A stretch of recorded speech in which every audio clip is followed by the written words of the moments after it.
This episode is sponsored by Victory Grips. Victory Grips are the standard in hand protection, plus they just launched their new gym affiliate program. As affiliate owners, they understand the demands of gym owners. Their goal is to keep their gym referral program process as simple as possible. You'll receive educational content, early access to upcoming releases, and exclusive discounts for your members, plus received a percentage of the net sales. Find out more at victorygrips.com. Welcome to the Power Monkey Podcast, where we chat with the best in the world about what they do.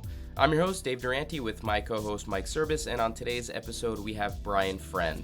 We were lucky enough to run into Brian a few months ago at the Masters Fitness Collective, got a chance to sit down, talk with him, and get a glimpse into his amazing mind. He is a writer, data analyst, content creator, commentator, broadcast coordinator. He is someone that analyzes the sport of CrossFit more than anyone else, has more in-depth knowledge into the events, previous events, upcoming events, and the athletes partaking than anyone I have ever met. He really is someone crucial to understanding the ins and outs of what these athletes are doing on a regular basis at these competitions. He is also a coach at his originally affiliate, CrossFit PFT in Illinois, but he is much more than just a coach. In fact, this particular episode, we are diving deeply into the upcoming event Wodapalooza this weekend, and Brian's insight into what the announced events might look like, and also his predictions for who may end up on the podium for both the males, the females, as well as the team competitions. We have some incredible competitors this weekend at Wodapalooza, and Brian is helping in a few different capacities. Along with that, we as Power Monkey will be there at Wodapalooza this weekend. We are having a booth. Please come and visit us.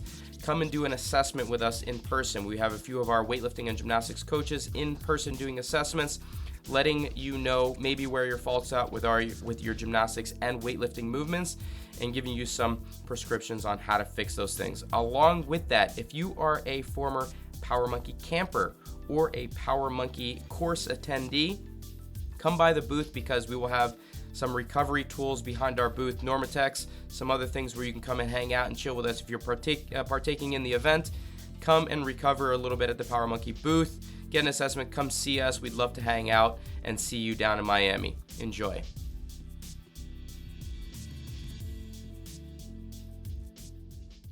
All right, hey everybody. Brian, how you doing, buddy? Good to have you on the podcast. First one of the new year. How's 2023 treating you so far?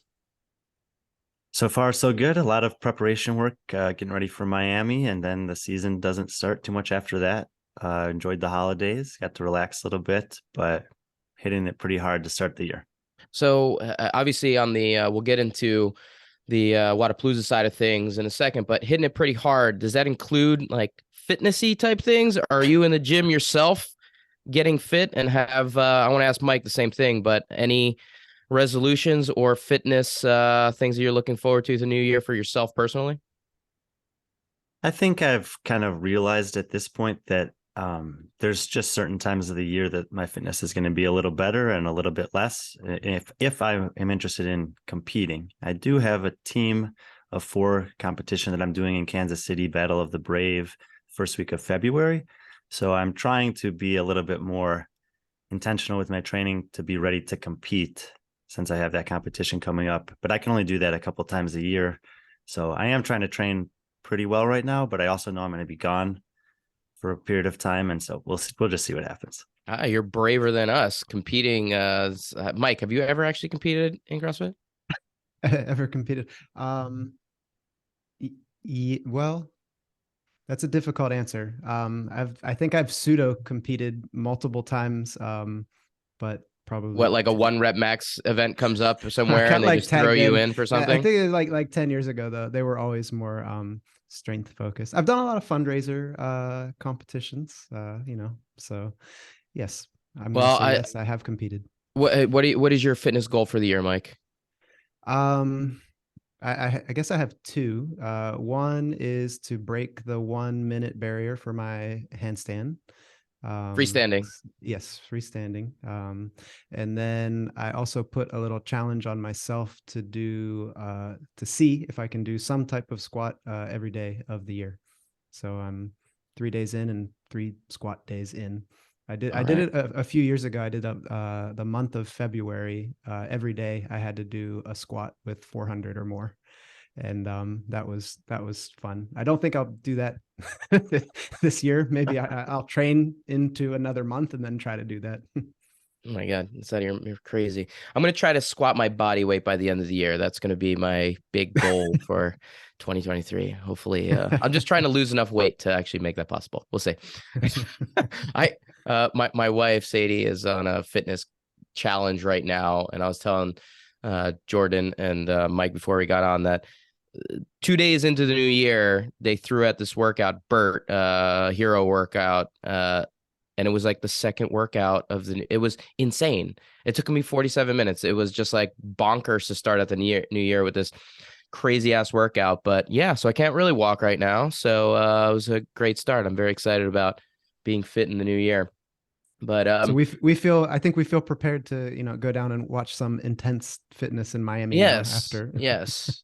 Now, Brian, we were lucky enough, both Jordan and I were lucky enough to get to hang out with you a little bit a few months ago at Masters Fitness Collective. And it's the first time that I think we actually sat down and we had a couple nice whiskeys. That's probably a different story in and of itself, but got to hear a little bit of your background in terms of how you got and you became basically the analyst, the statistician of the CrossFit community. Can you just give a little bit of that background in terms of how you became the go-to guy when it comes to understanding the possibilities leading up to these big competitions? Sure. I think it was kind of certainly not planned for that to happen. I first walked into a CrossFit gym in 2013. I first went to a competition, a regionals in Navy Pier at Chicago in 2014. And I was to some degree kind of hooked on both of them early on. I was always kind of seeking something to do consistently, actively after college sports ended for me. And this seemed like a good opportunity. I had some friends that were doing it. And then the competition aspect of it, the regionals, I watched the games that year. I realized there'd been many other games. So I started watching those. And for whatever reason, it was just something that the information stuck in my mind. And it's up to this day, it's like that. I did some intervals with some guys yesterday, and one of them is the total opposite. Nothing sticks in his mind. And he called me after we left the gym. He's like, "Oh, bro, I forgot my times on those workouts." I knew it was one of these workouts where it's like, do something, rest for the exact amount of time, do it again. So you're like, and I know I could just tell you right now, he finished in 5:48. He started 11:36, and he had 7:10 on the second one. And like the numbers for CrossFit they just stay in my head. I don't know why. So that's obviously a tremendous help. And then just wait, is that something that's like been in your life? Does that help you with school? I mean, is that something you notice, like your first CrossFit workout, suddenly you just see numbers, or you're like, is this something that just popped out your first, or is this something that has actually been effective in other areas of your life too? It's been effective. I mean, in the growing up when they'd have these fake words like Bergeron means cow, and you're like, what? Like, how am I ever supposed to remember this stuff? Like that I was always good at. But I don't know why. For some reason, CrossFit sticks. Movies, I'm terrible. Like you could ask me to do the 6 Degrees of Kevin Bacon game, I'd be out in the first round. But for CrossFit athletes, I think I could take on pretty much anyone. Jordan's so depressed hearing that right now. I heard not good at movie lines, and he's like, "Oh no, what am I ever going to talk about with this guy?" No, right, that's why I need friends like him, so it balance me out with that when I'm not very good. Yeah, that's usually the last 10 minutes of the call after the recording goes off are just movie quotes if we get somebody on. And then I'm falling more in line with you, Brian. I'm just there staring into blank space, wondering what decade they're talking about. I mean, smiling and looking I'm good. Impressed because it's something that I can't do, Well, it's turned into quite a talent and something that obviously has become noticed within the community. And let's talk a little bit about Wodapalooza. It's coming up shortly, and I'm sure you're working furiously on trying to get some things out. Some of the things we've read recently, and we haven't been given all the workouts yet. We'll kind of hear a little bit of what your thoughts are, but first question is, what do you think about just the structure of the weekend with regards to individuals being Thursday, Friday, and then the teams being over the course of the weekend, and also the ability of the athletes to potentially partake in both? I was cautiously skeptical when it was announced, and I kind of made a decision to myself that I wouldn't make a definitive statement until after I saw how it played out. Up to this point, I think I've been pretty impressed, though, just based on the caliber of athletes that have registered. However, it's dramatically different on the men's side than the women's side. And the more that I'm doing preparation for this, I realize that in the individual, like Rogue is a little bit of an exception. That's such an elite, exclusive opportunity that most people will participate in. When you look at the other big off-season competitions being Dubai and Wodapalooza, on the women's side, the highest finishing female athlete from the games that's competed in either one of those is Danny Spiegel, and she was 17th at the games. Of the top 16 men's finishers, 9 of them have competed at either Wodapalooza or Dubai. So just the buy-in from the top men to want to compete in the offseason compared to the women this year is striking me as notably different. And any particular reason? I mean, it seems like a lot of the guys and the ladies as well are doing team competitions. Like maybe it's a chance for them to compete with a friend, or, basically going down to Miami in the middle of the winter is not such a bad thing for a lot of people. Do you see any particular trends or reasons why you're seeing these athletes want to partake in a competition like Wodapalooza? Programming, location, what might be kind of the standout? Yeah, and there are some women from the top 16 that are competing on the team side of things, which is a little bit more fun, a little bit less risky, maybe. I think that, and it's even amplified now with obviously Tia being out for next season. I think that on the women's side, it's really competitive, and there are 6 to 10 women that feel like they have a really good chance to make the top 5 podium or possibly win now with Tia out of the picture. And many of them are choosing to be pretty selective with what they do with their off season, most of which seems to be involved on shoring up the weaknesses that they think are preventing them from having the best chance to do that, which I commend them for that decision. I mean, it is tough on the competitions to not have the big names and the marquee athletes every year. But if your goal is to win the CrossFit Games, I don't know that doing the off-season competitions every year is the best recipe for that for every athlete. Mm-hmm. Yeah, that totally makes sense. Now, for you in your position, it seems like you can't accurately come up with predictions until the workouts are known. Like you can say who's fit, who's in shape, who produced well previous competition, previous year, looks good coming into it. But CrossFit is so much based on the programming for that particular weekend that it seems like you have to be scrambling once the workouts are known to be able to give something that's truly accurate according to people's strengths and weaknesses. Are you given the workouts beforehand? And is that a complete necessity for you to be able to actually accurately come up with what you think might happen? It's kind of a funny question, actually. I would agree with you that knowing the workouts should be advantageous. But a good example of this was actually the Granite Games semifinals last year, because obviously the workouts weren't all known for all the competitions ahead of time. And so I had kind of a preliminary list based on the roster of what I thought it would be. Then I saw the workouts and I made a couple changes, and I actually would have been better if I hadn't made those changes. I think what happens, because I've spent a lot of time thinking about that, is that I'm only looking for semifinals, for example, who can make the games. And I'm like really focusing on maybe those 10 out of the 30 women.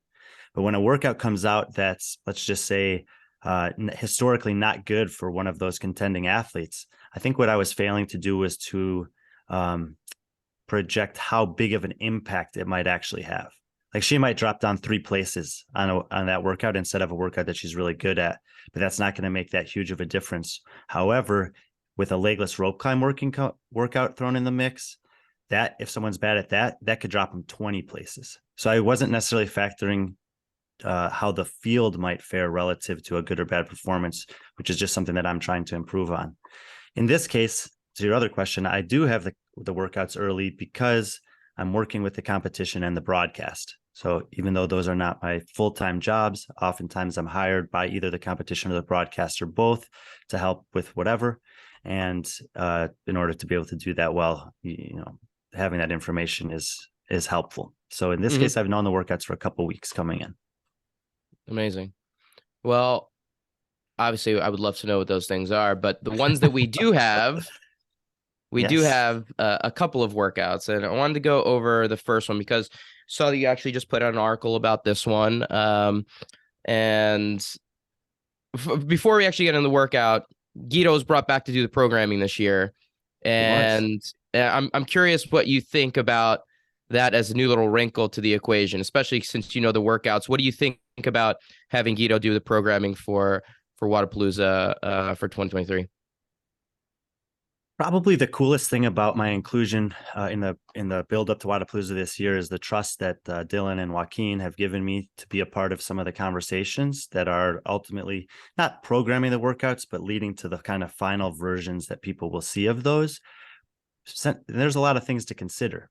Guido and I think Dylan has talked about this, and Wodapalooza posted some stuff about this recently. You know, that Guido is a very progressive programming mind, and he's often thinking about not necessarily testing something different, but testing it in a different way. And so he's trying to come up with a lot of clever ways to test athletes, much like Adrian Bosman maybe was doing at the games. It's not out of the realm of what they should be expecting, but there's just a little twist on it that might not be what you're accustomed to seeing. However, you have to balance that with the fact that there are 2,500 athletes, 50 divisions, 3 competition floors, 4 competition days, a limited amount of daylight that you had to get in the water, safety precautions, judges available. There's equipment limitations, so many different factors to weigh in. And so you can't have everything that you want. So I know that some of the workouts, as Guido wrote them, were not the ones that we'll end up seeing on the competition floor, not because they weren't great workouts, but because there are all those other things to consider. And that's something that I've never been able to see on the back end before. Mm-hmm. And it's for me, it's been illuminating just to see the amount of detail and care that each person involved in that conversation brings to it, to try to create the best product for the athletes, the judges, the volunteers, the fans, and everyone that's involved with the week. Mm-hmm. Yeah, I was just when you guys were talking back and forth about that, I'm a Guido fan, number one. So I have some bias there, but just looking at what's available now release wise, it definitely seems like he had some maybe inspiration from Boz over the games, just throwing in a few little pieces that not necessarily would be something he wouldn't program or do at his gym, but that are not historically common in big competitions. Something like the handstand hold on parallettes, or an L sit hold. Those I've seen some like L holds at like smaller competitions before, like almost like as a fun challenge. But to me, I love that workout. That one looks really cool, and so far what we see, they're like Power Monkey favorites. They have like this nice combo of some heavier barbell weightlifting, and then some pretty nuanced, skilled gymnastics components too. Yeah, the parallel hold was something that we had a long conversation about, and part of the conversation was, when should we announce this relative to the start of the competition? And I'd be curious of your perspective as people who are very proficient in that skill. Probably I suggested to them making it one of the first ones they announced, because I thought you'd end up getting a better product on the field of play from the athletes that are being asked to do it. I completely agree, and we can start there because we're already diving deep into it, and I have a lot of thoughts on this particular workout. I did a little post on it yesterday that we're putting together, and I love it. I mean, obviously anything handstand related that challenges people in a new way, I'm all for. But I don't know if the athletes are going to be ready for how much more difficult it is than what they're accustomed to. So I agree with you, and I appreciate you also seeing the value and having the athletes give them a little heads up on having some time to test it out, because there's a few things. Have you tried it, Brian? Have you tried a handstand hold on parallels? I am in the process of testing all of the Wodapalooza workouts, maybe not the team ones, but the individual ones. And I did this workout with the exact intervals that they'll have for the clean and jerk, but I did it with a freestanding handstand hold, no parallettes, because I'm not, I don't think I'm good enough to safely attempt that right now. And I actually had my best ever freestanding handstand hold. Now, we did it in a 4x4 box like they did in the 2020 stage 1. And I thought, like, man, after a heavy clean and jerk, I don't know, but I actually did really well. What'd you end up doing? 12 seconds. Nice. All right. All right. So that's impressive. And obviously coming after the heavy clean and jerk, there's going to be some fatigue that's setting in. You have one man transition, but the bigger issue, I don't think that's going to be the main issue for the athletes. It's going to be the complexity that comes with holding a handstand on the parallettes. And there's a few things that I just want to kind of mention from a technical side. So if there's an athlete out there, or for you, if you have some commentating notes that would be helpful for you. One is kicking up and kicking down. I don't know the height of the parallettes that they're going to be using, but if they are the standard parallettes, rogue parallettes that are being sold, kicking up with that much height is significantly challenging. Your hand is not in line with your foot anymore. So there's an aggressiveness that needs to be done that you're not used to doing. That's going to put athletes all over the place in terms of just getting to the handstand. It's going to be very, very awkward for them to be able to feel like they're comfortable kicking up and also coming down. It's like you're stepping off and missing a step when you come down. So I'm going to see a lot of athletes just having trouble getting to the handstand. That's going to be part one, unless they actually give it a try prior. But even in competitive setting, I think kicking up, you're going to see a lot of athletes just struggling getting to the handstand. Two, you brought up 2020 games and, 4x4 box, being able to walk is significantly different than having your hands on the parallettes and not being able to move. Yes, you might be able to move forward, back in a linear fashion slightly if you know how to walk in a handstand on parallettes, but it's significantly different than being able to walk in all directions if your weight takes you in that particular way. So I put a prediction out prior to 2020 saying that I would be impressed if anyone got to 3 minutes, and Katrin finished at about 2:54, right under the 3-minute marker, which is, what I thought was going to be a top tier for a former gymnast. I don't think anyone's going to get over a minute hold in this workout. I think if anyone holds a minute on parallettes, that would be a really impressive hold time. It's just a completely different factor. The forward to back action through the wrist stabilizing is very different than having fingers digging into the ground and being able to walk within that 4 foot. So I think we're going to be looking at around a 1 minute hold time for most people, especially coming off the fatigue of the jerk. That's cool to know. I mean, we did speak about what was the kind of the top end potential. When you're pairing it with a lift, there's no limit. Like you get to choose the weight on the bar. You can go as heavy as you want. And what we didn't want was that we set a parameter of a 2-minute cap on the hold and have 5 people go to 2 minutes and then say, oh, you're done. And we don't get to see what the top end is. The risk is, like I mentioned earlier, there's a lot of factors in terms of timing. There's other divisions that have to be on that stage. I think that we've come up with a way to give the athletes a chance, if anyone does have incredible capacity at this, to go for as long as they want or as long as they need to win at least. And so I'll be curious to see how close your prediction comes. You are far superior to me in terms of knowledge with that one.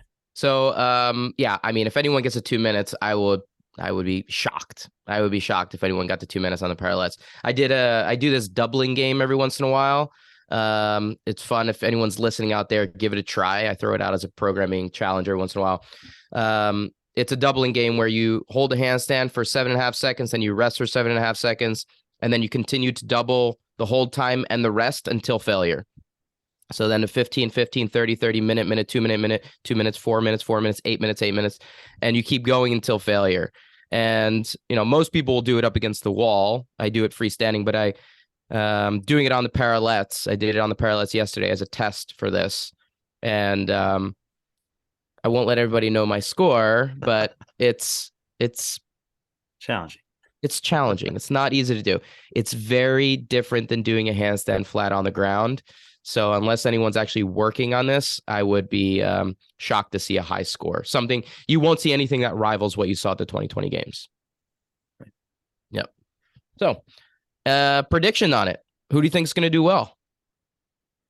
Well, I think, the other thing that we've done with this is we've had a lot of conversation about what the scoring is going to look like, because in some capacity, the weightlifting and the gymnastics will be factored together to create your score for this event. Mm-hmm. So it's not like there are 100 points separately or 50 points separately. There's 100 points available, and your lift plus your hold will factor into the equation. The original idea was that the number of seconds would be pounds or double pounds, and then you would add it to your lift. And we talked about basically the difficulty with that being that the expected number lifted weight-wise for the men and the women is so dramatically different that it would be a lot heavier emphasis on the hold for the women than the men. So we abandoned the idea of using a seconds to pounds correlate, and instead I'm not even 100% sure what the final thing will be, but basically you'll be ranked based on your lift and you'll be ranked based on your hold, and then your combined ranks will be what results in your points. I'm not sure if they'll be perfectly weighted or not. I don't think that decision's been officially made, but you're going to see people that, will be top 3 on the lift and might not do so well on the hold, and the other way around. I'm looking for someone that can do really good on both, and my picks for that are Nick Matthew and Danny Spiegel. All right. I like those. Obviously, they both have some pretty considerable abilities. We love seeing Nick at the games this year, showing off his handstand, kicking ass, and obviously Danielle's handstand abilities are well known and well documented. Just one more quick question, because I think that kick up is going to be the biggest issue. It says 1 attempt for max time. If you kick up and don't make the handstand, is that it? Do you not have ability to give that another try? I'm going to encourage them to set like a minimum. Like if you don't make it at least 5 seconds, you get to try again, or 10 seconds, or, set what that is. But also say that you must, like, if you haven't established that a hold of whatever minimum time is within 40 seconds of the opening of the window, that you don't get any more attempts anyway. So that we're not just sitting there forever waiting, but also if you kick up for a second, kick up for 2 seconds, then kick up for 20, that you get the 20. Mm-hmm. Okay. So that's what I'm hopeful, but we'll see. Yeah, that makes sense. It is going to be a little bit of a testing out process. I'm curious to see what you guys end up coming up with if you do give that one a try. And am I correct in saying that it is a higher parallel that they're going to be using? Like a standard rogue parallel? I haven't seen them, but that's my assumption too. Okay. All right. I have a lot of sympathy for whichever athlete gets stuck just kicking up until they're like done, because I can remember. Well, you get 40 seconds. Yeah, I mean, I can remember, and it's still difficult for me, but some of the first times working with all the gymnasts at Power Monkey, and then it's like, okay, let's go play on parallettes, and I'm cool, and then I can't even kick up against the wall. You feel like you need to get a running start before you can even do it. And I'm curious too, just with some of the athletes, like that minute switching from just what the body feels like supporting the barbell overhead, and then switching into a different grip, and also having to calm down. Like there's going to be some proprioceptive confusion for some people too. One additional tip for the athletes out there that are going to be competing in this: put your hands on the parallettes and kick up from there. Don't throw yourself down to the ground as if you would kicking down. It's not going to work for you. The height of the parallettes, you need to get set with your hands on the parallettes, get a nice grip, control through that full hand, and kick up aggressively through the lower half. That's going to be the only way you're going to be able to balance it out. I can't wait for that one. All right. I'll throw this out here, Dave. I think someone's going to surprise you on this. I've happened to see a few of the athletes do this since they've announced it. And I think that someone or 1 or 2 people will surprise us. All right. I'm looking forward to that. I like to be surprised when it comes to handstand stuff. Mike, you look like you're going to say something. Mike is going to be the one to surprise us? No, I was just thinking, especially after everybody got the little bit of experience trying to do the let's say interpretive version of press to handstand. No, not press to handstand. Even Boz agreed. That's why I said interpretive variation of support to handstand. Let's get the terminology right. It was an abstract press to handstand. Yeah. So yeah. But I'm curious if some athletes have been training that so much that they've gotten a little bit more comfortable entering into a handstand in that way, that's how they would go. Yeah, it would be interesting to see that for sure. Maybe someone will even opt to do that. Yeah, instead of kicking up off the ground. It's possible. Depends just how high the parallettes are, if they can get their legs through or not. All right, on to the other workout that was officially announced, rings and squats. Guido mentioning that this one has been in his mind for a number of years, and he's excited about getting it out finally to the community. Just a quick little rundown on how the workout is structured. Ring muscle ups and variations of squats. It's 21 and 15, 21 for the guys, 15 for the ladies, ring muscle ups into 21 back squats, 235 at 165. Then 15 and 12 muscle ups, 15 front squats, same weight, 9 ring muscle ups, and then 9 overhead squats, same weight, time cap of 12 minutes. So it's pretty interesting, the variations of the squats, and it looks like all of them are from the ground. So it looks like you have to clean it and put it behind your neck for the back squats. So there is a different component in terms of how you're getting the weight into position.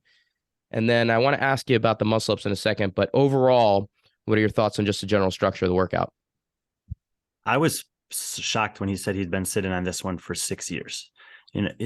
This year alone, we've started to see squatting, heavy squatting, more included in programming. We saw the front squats at the games during the back nine workout. Again, had to be taken from the floor. We saw the back squats, heavy back squats at Rogue Invitational, that time being taken from a rack. So it seems like it's in line with this kind of idea that now it's okay to put heavy squatting in a Metcon. But actually, he's been sitting on it for 6 years. So I wonder why he finally decided to bring it out now.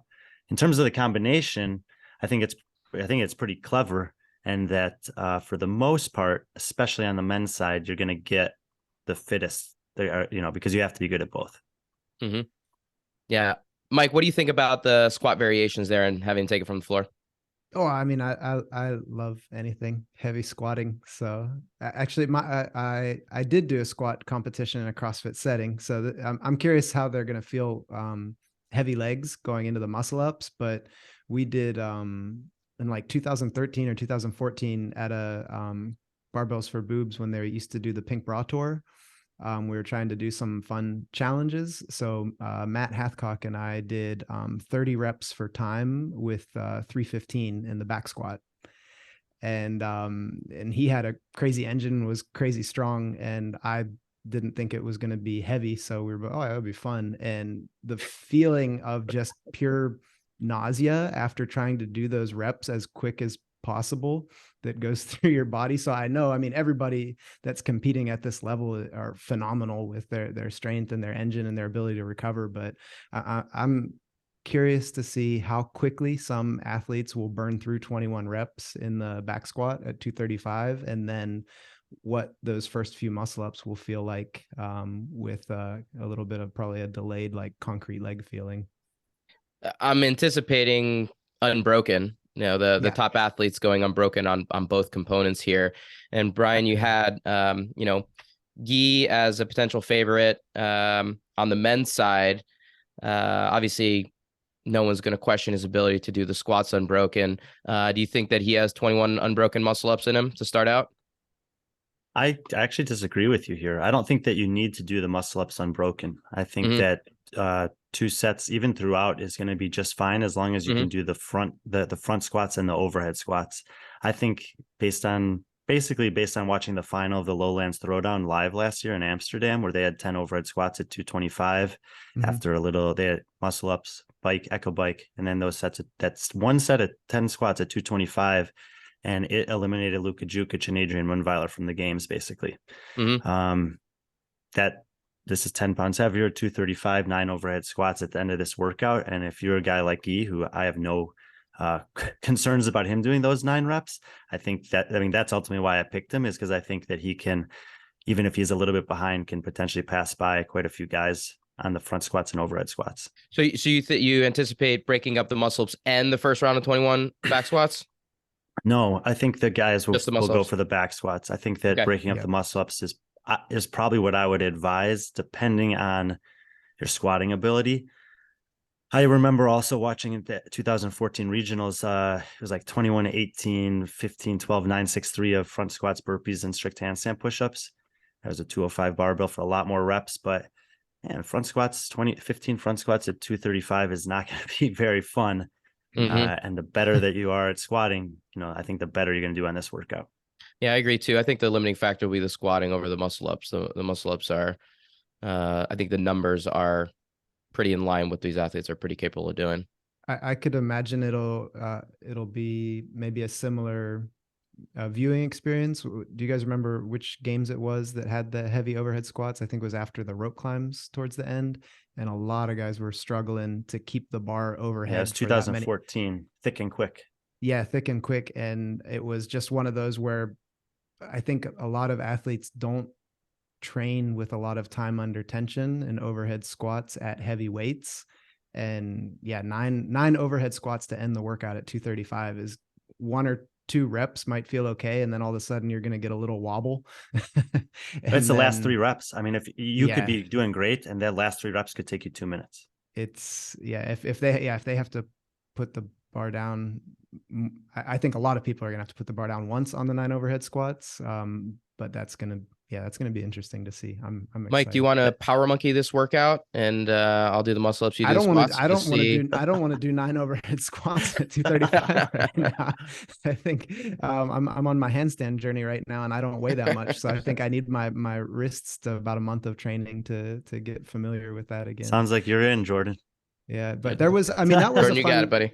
That was also a fun challenge a few years ago. Everybody was doing the like, was it 1.5 times or 2 times body weight overhead squats for max reps or 10 reps, or I forget. Do you remember? There was I think it was maybe 15 reps or something was a goal that Glassman put in a Chipper article.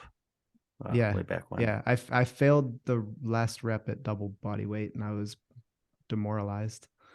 Damn. And he's never recovered. But that's it. But that's what I'm talking about, is that you'll see someone that's looks like they're doing great. They'll miss rep number 7 of the overhead squat. They'll drop it. They'll see people coming up. They'll rush to get it. They'll get 8. They'll miss 9. They'll rush it. They'll miss again. And suddenly 90 seconds has passed you by and 5 spots on the leaderboard. Yeah. It's like that. Yeah. You have so much room for error on the back squat. If you get a little tired, you want to lean or rest or something. Front squat, same deal. Like those will hurt a little bit, maybe in the core, but yeah, there's no room for error at the overhead Mike, squat. would you recommend just snatching that or cleaning it, back of the neck, overhead? I could imagine pushing it into overhead position. I could imagine Guy could do a closer grip snatch. Like I wouldn't want to do it with a snatch grip, but if anybody actually trains some closer grip snatches, so you do like a, not necessarily your jerk grip, but definitely not your snatch grip. I mean, yeah, I guess I could imagine a lot of different variations, and I'm sure a lot of guys will want to be safe and clean it, jerk it, and then, get some really smooth overhead squats in. Female side, you have Emma Carey as your predicted winner. Can you tell us why? Personally, I think she's the fittest person in the field to begin with, but additionally, she has shown in her young career, at her young age, that she's very strong and she's very good at squatting. I think the gymnastics, first of all, I like the fact that they've scaled the number of reps for the gymnastics for the women here. At Rogue, we saw what happens when you don't, which is no one finishes the workout. And so here, I think that we'll end up with very similar times from the men to the women, which is obviously important when you're factoring in such a big competition to, get the time caps right, et cetera. And I think she'll handle this volume well. I think this is actually a really good combination for her. Obviously, she's coming back from basically a year off due to injury. So that's, a little bit of a question mark until we see, but assuming that everything's fine, and I have no reason based on conversations with her coach to think that anything that, it seems like everything's good, that this should be as a really, hopefully positive first workout announcement for her as she's getting ready to go compete for the first time in basically a year.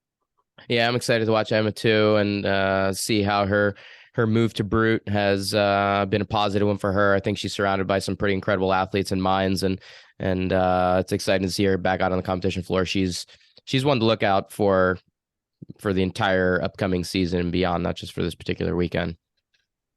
Yeah, I mean, if not for Mallory O'Brien, she would have gotten a ton of spotlight 2 years ago. But now there's Emma Lawson, Olivia Kersetter's coming, and it's easy to forget about Emma. But at 17 years old, she placed 14th at the games. That's an incredible feat, and I think also was far from what her ceiling is.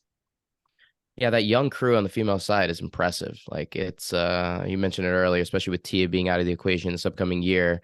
Those young guns are going to make the female side a really exciting one for 2023.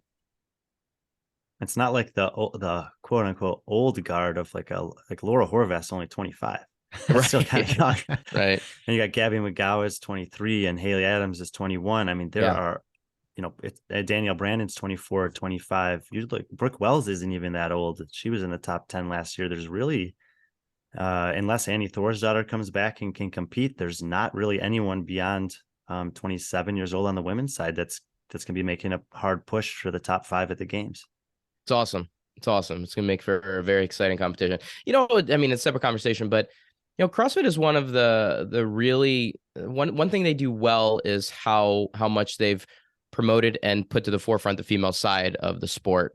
You don't see that too often. Maybe in sports like tennis, it has as much of a top billing as the men's side, but CrossFit has done such a great job, and rightfully so. The women have just been such a standout portion of the competitive setting that it's really fun to watch them kind of be the headliners in a lot of ways, and rightfully so. They've earned it.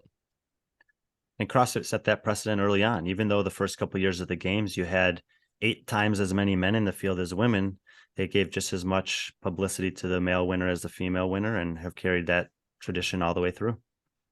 Absolutely. And there's something else I want to bring up before we jump off the podcast about that. But on your article on Barbend, you also mentioned some like damage control athletes here on this particular workout, and you mentioned Roman and Danny, and I just want to get your thoughts on both of them with this particular workout. Specifically, first Roman, you mentioned how muscle up workouts have been kind of a struggle for him over the years, and is it more the case here where this could be an issue for him, or are you anticipating him kind of busting through here and saying, hey, this is a different Roman than we've had in the past. His move to Mayhem has put him into a position where, he can, excel in situations where he's floundered in the past. And maybe this move has turned him into an athlete that's a legitimate contender for the podium this year. Yeah. So, including this part of this article, and I'm writing an article for every workout that's more or less follows this framework. The idea is in the big picture to just give people a better understanding of maybe what to look for in each event. The fields are big. There's basically 40 men, 40 women, 40 teams of 3, and 40 teams of 3 on the men and women's side. That's a ton of athletes, a lot of whom we know, many of whom we don't know. So just to try to give people an idea of where to look. And in this case, I'm trying to pick athletes who are podium contenders, top 5 contenders, that this might be the make or break workout for them on the bad side. Roman's going to have a couple chances to win a workout at any competition he goes to, but up and over at the games and the Goblet at the Rogue Invitational, he had his 2 worst event finishes in each of those respective competitions. High volume muscle ups being a critical component of both, ring muscle ups specifically being a component of both. I know that he's been training the muscle ups with very specific intent. He is in a new training environment, and he seems to be one of the more like adaptable athletes, where when he puts his mind to something, he can kind of overcome it even when we may not expect him to. So we'll see if that's the case or not. And if, 2 months or 3 months from Rogue to Wodapalooza is enough to have a big improvement on something like that. It's a tough men's field. I mean, you potentially have 5 of the top 10 guys in the world in this field, and a lot of good athletes behind that. So if he has another bad performance on a ring muscle up workout, and that means a 20th place finish, I don't know that he's going to be able to bounce back from that against guys like Ricky Garrard. We'll see what happens with Pat Vellner. Presumably there'll be a swim. Will he navigate that, or will he have a 20th place finish that offsets if that were to happen to Roman? Yeah, it's incredibly exciting. This field is impressive on the men's side. Now, I did want to ask you, one, if you know, or whether or not you think it might be a factor, the setup for the rings on that workout. Is it going to be kind of on the base stage there, the one that faces the water? Because few years ago, there was a very particular incident with the way that those rings were set up. One, if it is at that stage, the ring straps are incredibly long there, like long to the point of it really being a factor, even for athletes that are strong in muscle ups. The longer straps have created a really significant issue with finding stability on top of the rings. Additionally, because it's so windy down there, Wodapalooza had added heavy chains to the straps to keep them in place, which added a secondary component that was weighted long ring straps, which was a mess, an absolute mess for most games level athletes, especially on the female side, being able to catch and support. And we were seeing people crash and burn all over the place. And these are the best in the world. Do you know if the setup is going to be similar, and in terms of how they have the long straps, chains set up so that the elements are taken into consideration, and whether or not that's factored into any predictions here? I wouldn't say it's factored into the predictions, but I know that it's important, that's an important thing for Wodapalooza. They like having the rings there on Bayside stage. This workout will be on Bayside stage. Doing a ring muscle up is a cool feat in fitness to be able to do. to earn the opportunity to be at Wodapalooza and do it with the ocean right behind you there is like a very memorable experience for any athlete in any division who gets to do that. And I know that there are some competitive challenges with doing it out there that they've tried to overcome over the years. But yeah, it's still going to be on that stage. I don't know about the weighted chains or not. I don't know if they'll try that again or if they will abandon it.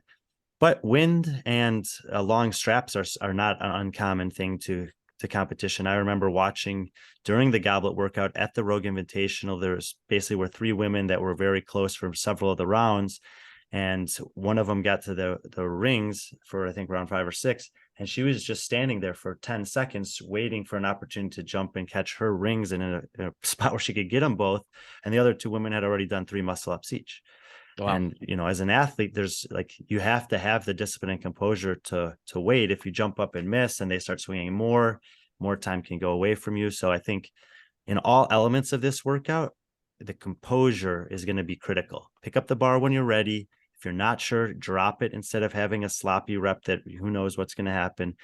And for the rings, be patient, get a good grip, do the sets that you can. If you have to take a break, I don't think it's a make or break for your workout. Take the smart breaks and go when you're ready.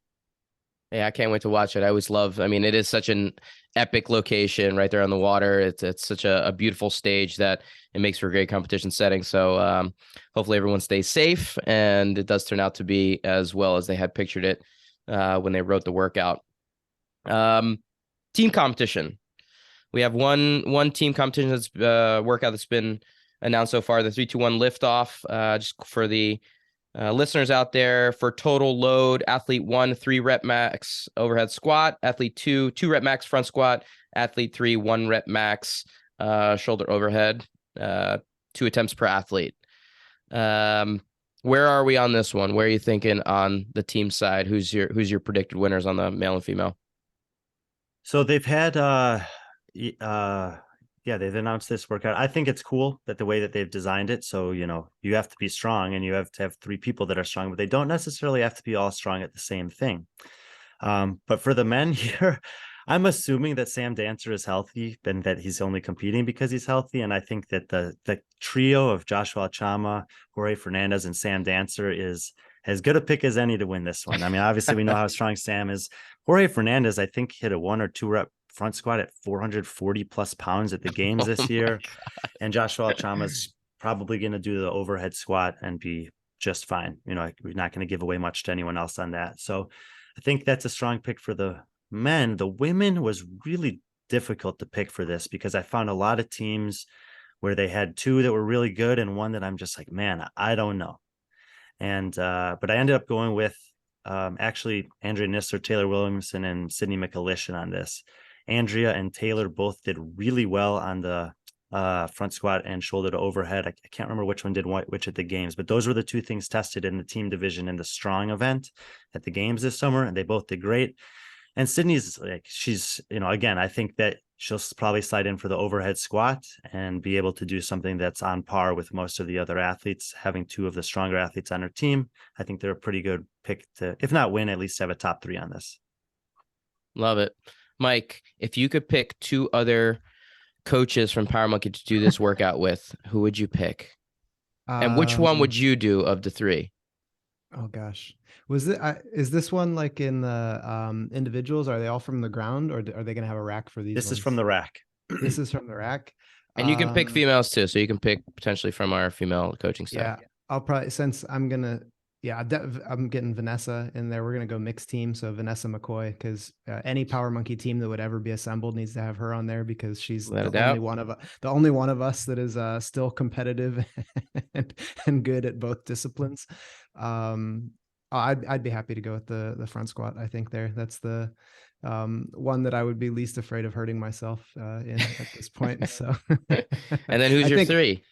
Oh yeah, Chad, definitely. Oh, I was gonna say, if you didn't pick Chad, I would have loved it if you didn't pick Chad there. Yeah, then you left Cheryl out, and yeah, I don't know if Cheryl is in her prime squat shape right now. So I'm gonna go with that one. That's true. Chad is still competing. So all right, that's we're gonna have to give this one a try at next Power Monkey Camp.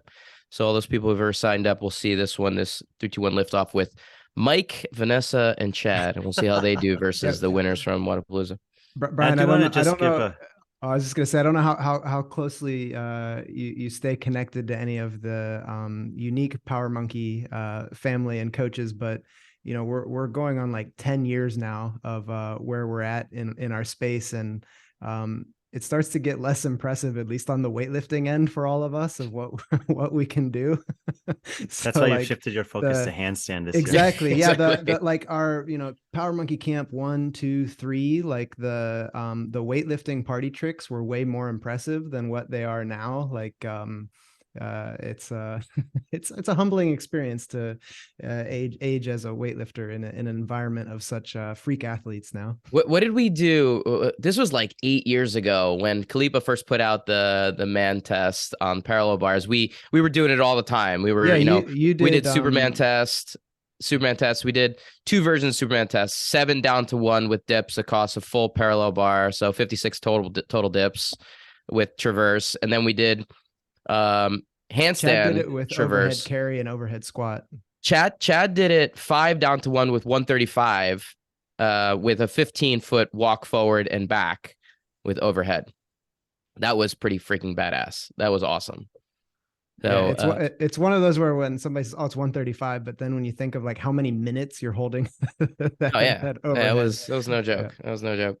Well, I just wanted to just throw out there for this workout as well on the men's side, sleeper team of Team Mexico. They have Oh, Luis all right. Oscar Mora and Roldan Goldbaum on their team, who were kind of standouts at 2 different semifinals this year. Carlos Yep. Abarte is their third guy, and they may not show up in the top 5 in any other workout, but I'm very excited to see them on a lifting one. I would side with you on that one, Brian. Good, good grab there. Now, overall finishes here, not just the workouts that we do know now, but can you give us your podium, male, female, and team? Yeah, and of course I have seen all the workouts and I've had a decent amount of time to think this through. I think the individual podiums are extremely difficult to pick for different reasons. Um, I think I'm going to go with Ricky, Roman, and Guy on the men's side. In that order? In that order, with Okay. Vellner just missing out. Vellner's a 3-time champion there, everyone knows I'm a big fan of Pat Vellner, but I think these young guys are coming, and I think that Ricky in particular is an incredible slate of workouts and good opportunity here to potentially get a marquee win for himself. Mm-hmm. On the women's side, I'm going to go with, and I'll just say I have no idea about Sarah Sigmundsdottir's fitness. But I'm picking her fourth. I'm actually taking Emma Carey, Emma Tall, and Danny Spiegel for the podium positions. But these are huge wild cards. Both Emma Carey and Emma Tall took the season, had to not compete last season at some point due to injury. Mm-hmm. I think that they will both, if they're healthy, do very well on this group of workouts. And there's just not a ton of depth on the women's side. Danny Spiegel's generally done good at Wodapalooza in the past, but she's not made the podium. I think that she can do it this time around. And So those would be Sarah's also doing team competition too, so she's coming off of 2 additional days of Well, competition individual prior. competition is first. Oh, it's first, yeah.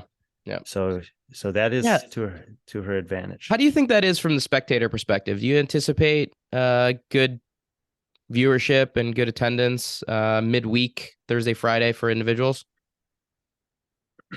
I think so. I mean, Thursday usually is a little down relative to the other days, but knowing that the elite individual finals are on Friday night, I think we'll have full attendance that day. Yeah.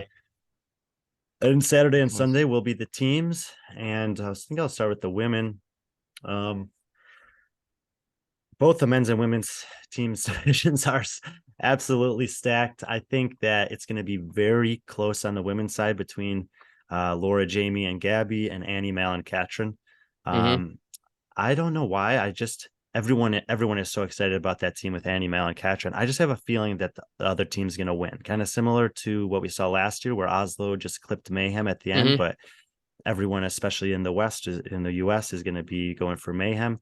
And I feel like even though all the attention is going to be on Annie, Mal, and Katrin, when I look at it on paper, I think that Laura and Gabby that's just a tough combo to beat. Jamie Simmons actually complements that team really well. And there are some workouts here, as we've already seen with the lift, where you get to be a little selective about who does what, to the point where I think that some of the big holes that Gabby and Laura people may think they have won't be as revealed here. So I'm going to take Laura, Jamie, and Gabby, Annie, Mel, and Katrin, and I'm going to take Andrea Nestler, Taylor Williamson, and Sydney McAlishan for third, ahead of the All-American girls with Brooke Wells, Amanda Barnard, and Christy Aramo. But it's going to be tough. The men's side, even harder, I think. I'm going to go with so basically I'm between three teams here. And this is no slight at the rest of the teams that are really, really stacked. But I think Canadian PB&J, Mayhem, and the boys are the top teams. Canadian PB&J is Pat Vellner, Brent Fikowski, and Jeff Adler. In my mind, those are three of the top 15 fittest men in the world, and I'm picking them to win. Next, I have Mayhem, Samuel Cornway, and Rich Froning, I think are also in the top 15 fittest guys in the world. I don't think Tyler Christoffel is. And I think if you have three of the top 15 going against two of the top 15, maybe you can offset it by having more team experience that Rich and Sam will bring to that environment. Tyler's also done team in the past, but I think those two teams are going to be the top two, with Travis Mayer, Noah Olson, Chandler Smith slotting in third. They're the defending champions, but I think the team division this year is much more challenging than it was last year, and a third place finish would still be incredibly good for them.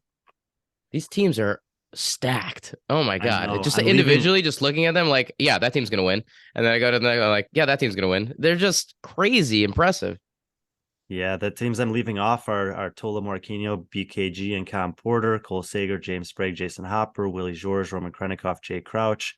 I mean, yeah, it's insane. It's tough. But I do think when I sat down and looked at the teams, I just feel like fitness will win, and the workouts are, there's some synchro stuff for sure. There's some stuff that involves teamwork and strategy for sure, but being fit is going to be critical. And so I'm picking the fittest, what I think are the fittest guys on a team to win. I love it. Canadians for the win. Just one more quick question, because you mentioned you still think that Rich is a top 15 individual athlete in the world. If he was to compete as an individual at the upcoming games, where do you think he would finish? Top 5. Top 5? I think that's all I really feel comfortable saying. If anyone asks me that, I assume that he will be training to try to win it. Like he'll adjust his lifestyle to try to meet that. I do think that the field is elevating. He's 35 years old now. You can't discount that. Age catches up with everyone at some point. You know that he's had history of injuries, not keeping him out, but that he has to keep account of. And I think that if you were able to finish in the men's division in particular, if you're able to finish in the top 5 at 35 years old, that is an incredible feat. We have not seen men 35 plus be able to make it or do well at the games the same way we have seen on the women's side. But this guy is to me, he's the ultimate competitor. He's the ultimate CrossFitter. And I think he would still find a way to be in the top 5 if he wanted to. Yeah, I have no doubt. The only thing is, I think he kind of lives his life like Ricky Bobby. Like, if you're not first, you're last. So finishing anything outside of first would be not worth it for him. Well, that's true. And maybe that's true on the game side of things. When it comes to teams, he's obviously also has a great track record winning. But at Wodapalooza, he has only won it once, and he's been third and he's been fifth with some other guys. So I do think he has an element of being able to go and compete with his buddies and have fun. Yeah. Just maybe not at the CrossFit Games. Yeah. It's a different beast. Well, Brian, I know you got a lot of stuff you got to get to. You got a busy week ahead of yourself. We can't wait to see you down in Miami. We appreciate the comments and the thoughts, and looking forward to see how many of these come to fruition next weekend. But before we get you out of here, are you okay with a couple of quick questions? Sure. Rapid fire first. Before Dave asks these questions, don't forget what workout you did, because I saw on your Instagram story. That's all I'm going to say. Go ahead, Dave. All right. What sport or discipline do you prefer, weightlifting or gymnastics? Damn, that is so hard. Both are very challenging for me. Stay with what's fresh in your heart right now. I appreciate the challenge of both. I have been focusing on weightlifting this year, so I'll go with weightlifting. But I'm going to tell you this, Dave. I do want to tell you this. I anticipate a shift to gymnastics in 2023. For yourself personally? Yeah. Okay. This is it's supposed to be a rapid fire question, but I have a big kind of philosophy personally behind that. I have always struggled to get strong. And I feel like my gymnastics hit a wall because I wasn't strong enough. So I'm trying to get stronger with the weights so that I can be stronger with my body at a new weight. Because now I'm sitting at about 25 pounds heavier than I was previously comfortably sitting at in my adult life. All right. Well, if you need some assistance with that gymnastics journey, you know where to find me. You know where to find me. Question number 2.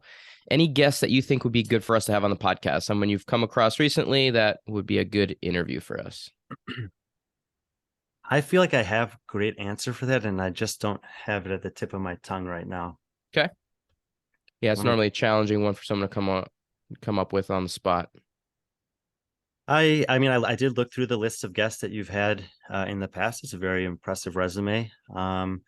If you were trying, if you're trying to go from an athlete's perspective, I like the idea of having people on when they're younger in their career. Mm-hmm. And because then you can always bring them back in a couple of years and see, like, man, look at how far you've come since the first time we talked to you. Right. And there's plenty of young athletes to choose from. You guys have talked to some of them. But if you're looking for more of like a personality, someone that's in the space, CrossFit, that's not competing, I might recommend Lauren Khalil. I've had a good chance to get to know her this year. She's had a pretty unique journey. I actually first met her in 2017. She dropped into the gym I was coaching at in Naples, Florida, to do an open workout, and I coached her through some ring muscle ups. Amazing. And then I've seen her grow and progress for the past 5 years since then, more intimately this last year when we were working together a lot. So she might have a pretty cool story. Excellent. We're gonna make sure Jordan gets some connection there. I love it. Any books or TV shows that are on your agenda right now that you'd like to recommend? The only TV I watch is disc golf and CrossFit. Wait, disc golf? Is that on like the Ocho? Is that on like ESPN the Ocho? It's post-production on YouTube, but there is a disc golf network that I subscribe to and watch occasionally. There are too many channels. Can we just agree that there are too many channels? And books, this is my favorite book that I've ever read. The only thing is I hesitate to recommend it because it's a trilogy and the third one's not out yet. But the first book is called The Name of the Wind. The second one is called The Wise Man's Fear. And the third one, which is yet to be released, is called The Doors of Stone, I believe. So it's like they're like 1,000 pages each. It's fantasy adventure kind of stuff. But those are some of my favorite books. Who's the author? Patrick Rothfuss. Okay. I just wish he'd release the last one. Keep you in anticipation. Well, I appreciate those. We'll add them to the list. We got quite an extensive list of books that Mike and I and Chad and Jordan all have to get to, but we'll add it to the list. Where can we find you? What do you got going on? We know you're going to be at Wodapalooza. Where can people find you if they want to get more information from you? I try to post as much as I can about the content that I'm producing on Instagram, Brian Friend CrossFit. I'll be on Saban's podcast quite a bit leading up to and through Wodapalooza. I try to do an episode at least every other week with him throughout the year anyways. Articles will be on Bar Bend. There'll be a lot of them leading into Wodapalooza and then a lot leading into the Open as well. And then at CrossFit PFT in Highwood, Illinois, where if you ever want to drop in, often coaching there. Amazing. How's the weather? Did it warm up a little bit for you? I played disc golf 5 of the last 6 days. All right. I love it. It was kind of brutal over the Christmas holiday, so I'm glad you can get back outside again. Well, Brian, thanks, buddy. It was great to have you on. Maybe we can do a similar one leading up to some of the bigger competitions, open semis and maybe games. We'd love to have you back on if you're up for it. We appreciate it. We're looking forward to seeing you down in Miami next week. For all the listeners out there, please be sure to head over to powermonkeyfitness.com for services and upcoming events. Check out our Instagram pages for regular teaching and technical content at Power Monkey Fitness, at Dave Durrani, and at Mike Service. On behalf of Power Monkey Fitness, we're your hosts. I'm Dave Durrani with my co-host, Mike Service. And until next time, thank you all for listening.